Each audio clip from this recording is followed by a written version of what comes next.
حياة هذا الوطن والقادرون على التغيير والإصلاح وأنتم أهل البناء. À l'instar des autres centrales syndicales, que ce soit au Maroc ou à travers le monde, nous célébrons aujourd'hui la journée, bien sûr, du travail.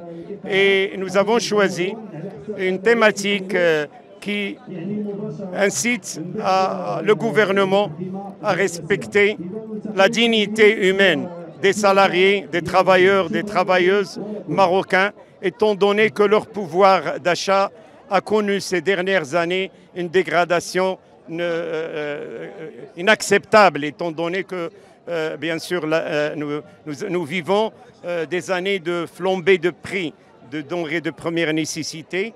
Nous vivons aussi que les salaires ne remplissent plus le strict minimum du pouvoir d'achat des travailleurs et travailleuses, que ce soit des fonctionnaires ou des salariés du secteur privé. Donc nous réclamons la révision et la réforme du système des salaires aujourd'hui, étant donné qu'il y a des disparités flagrantes entre les salaires.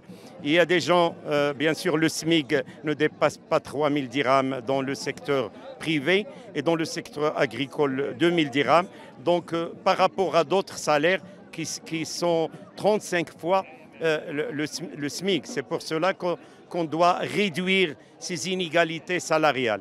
Et bien sûr, nous réclamons aussi à ce que le gouvernement marocain doit s'occuper essentiellement des retraités. Ces gens-là, ces personnes qui ont donné beaucoup à leur pays, malheureusement, ils étaient négligés, marginalisés.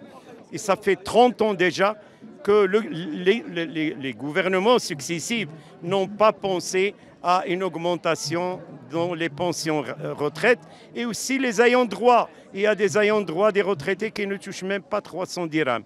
Donc avec un pouvoir d'achat très très misérable. C'est pour cela que nous pensons aussi à ces gens qui ont bâti le Maroc, qui ont donné de leur sang pour que le Maroc connaisse un développement, bien sûr, non-stop, étant donné que le Maroc projette des projets grandioses pour l'année 2030. Donc voilà, c'est une classe laborieuse qui travaille d'arrache-pied pour donner, bien sûr, une essence à la politique de notre pays. D'autre part, il faut penser à la jeunesse.